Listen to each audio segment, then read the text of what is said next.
अस्सलाम वालेकुम, आप देख रहे हैं स्क्रीन रिव्यूज।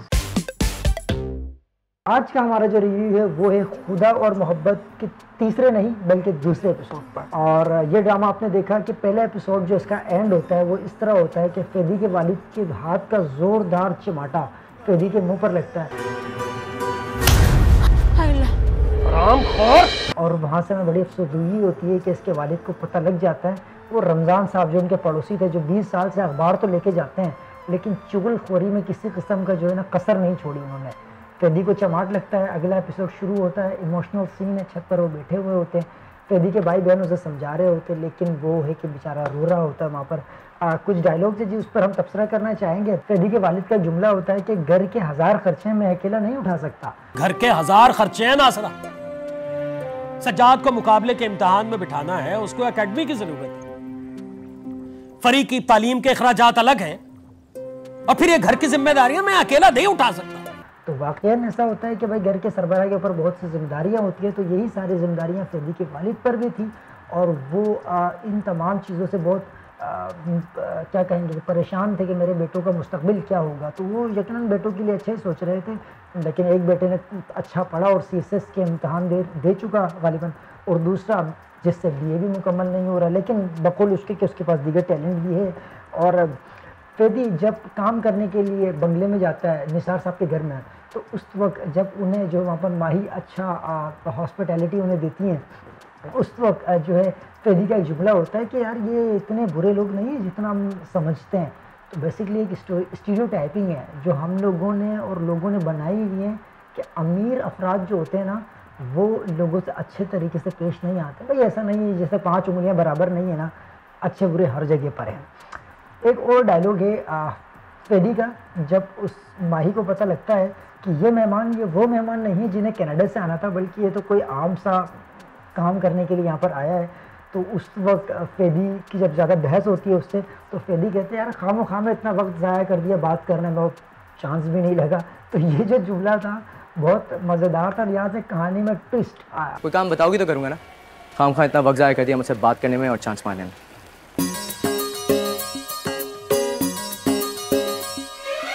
और अब ऐसा लग रहा है सेकंड एपिसोड में कि भाई माही को अब टक्कर का बंदा मिला। जिस तरह माही छुई मुई सी हैं और इतनी लगती हैं, थोड़ी हैं, समझ जाए आप, अब उसको टक्कर का बंदा मिला है फैदी, जो इसको अब आगे आने वाले एपिसोड्स में शायद टक्कर का मुकाबला इनको देंगे। एक डायलॉग है जो बाबा का है, सिकंदर की बीवी जब जाती है सुबह नाश्ता देने के लिए मज़ार पर चादर चढ़ाने के लिए, तो जब वो बाबा को खाना देती है, बाबा को कहती है कि मेरे बेटे के लिए दुआ करना, तो बाबा कहता है कि भाई गलती उसने कर दी है, मैंने उसको जाने से मना किया था लेकिन अब वो जा चुका है। उनका एक डायलॉग होता है कि सब माया है, हम सब ने मट्टी में मिल जाना है, लाजिम है, वाक़ईतन ऐसा है, सब ने मट्टी में मिल जाना है। बेहतरीन डायलॉग, दिल को छू जाने वाला डायलॉग था। फैदी का एक डायलॉग है कि भाई ज़रूरी नहीं है कि डिग्री करने वाले ही नाम रोशन करें, बग़ैर डिग्री के लोग भी नाम रोशन करते हैं। तो देखते हैं जी, फैदी के पास तो डिग्री नहीं है, वो किस तरह जो है उसकी अपना नाम रोशन करते हैं, अपने घर वालों का नाम रोशन करवाते हैं।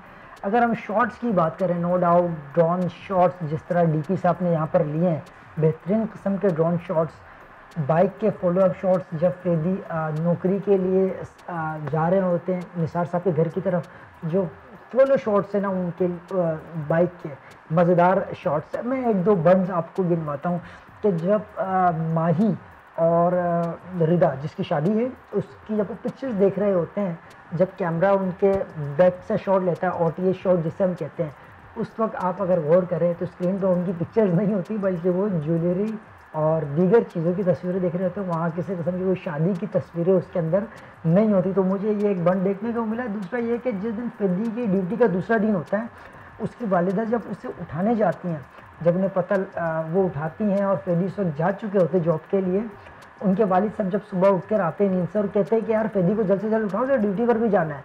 तो उस वक्त टीवी पर जो है ना हामिद मीर साहब का प्रोग्राम लगा होता है। यार ये कौन सा टाइम है हामिद मीर साहब के प्रोग्राम का? उनका प्रोग्राम रात में आता है, रिपीट भी दिन में आता है, सुबह 10 बजे कौन सा प्रोग्राम आता है। तो एक बंद है थोड़े बहुत, तो इससे आर्ट डायरेक्टर या एडिटर, मेरे ख्याल से एडिटर को चाहिए कि यार वो इन बंद को जो है ना क्लियर करें। और एक दो चीज़ें मैंने और लिखी थी आपके लिए, उसको भी मैं कर दूं। इस कहानी में जो भी ट्विस्ट आया ना दूसरे एपिसोड में, वो उस वक्त आया है कि फ़ेदी जो है नाकाम हो गया पढ़ाई के मामले में, और उनके वालिद साहब बता रहे हैं कि अब इनको जॉब करने के लिए जाना है निसार साहब के घर। और देखिए अब वो वहाँ जाते तो क्या होता है, तो इस कहानी में यहाँ से ट्विस्ट आता है। और जो एक ज़्यादा मज़ेदार जो सीन है वो ये होता है कि फ़ेदी जब काम करने के लिए घर पर दाखिल होते हैं और गाड़ी के साथ जब टैग लगाकर ग्लासेस उन्होंने लगाई नहीं होती है, माही उन्हें देखती है और समझती है कि कनाडा से आए हुए मेहमान है, लेकिन वो कनाडा से आए हुए मेहमान नहीं होते, वो तो घर पे एज अ मैनेजर काम करने के लिए आए होते। तो ये ड्रामा सेकंड एपिसोड बहुत बेहतरीन, बहुत मज़ा आया। और जिस तरह मैं देख रहा हूँ कि ड्रामा तीनों चीज़ें ओएसटी पहला एपिसोड दूसरा एपिसोड इस वक्त ट्रेंडिंग पर है, तो मैं उम्मीद करता हूँ कि शायद आगे आने वाले हमारे इसी ड्रामे के जितने भी एपिसोड्स हैं वो ट्रेंडिंग पर ही रहेंगे। और ड्रामे का जो एंड होता है वो होता है फ़ेदी और माही की दोस्ती, वो दोनों दोस्त हो जाते हैं।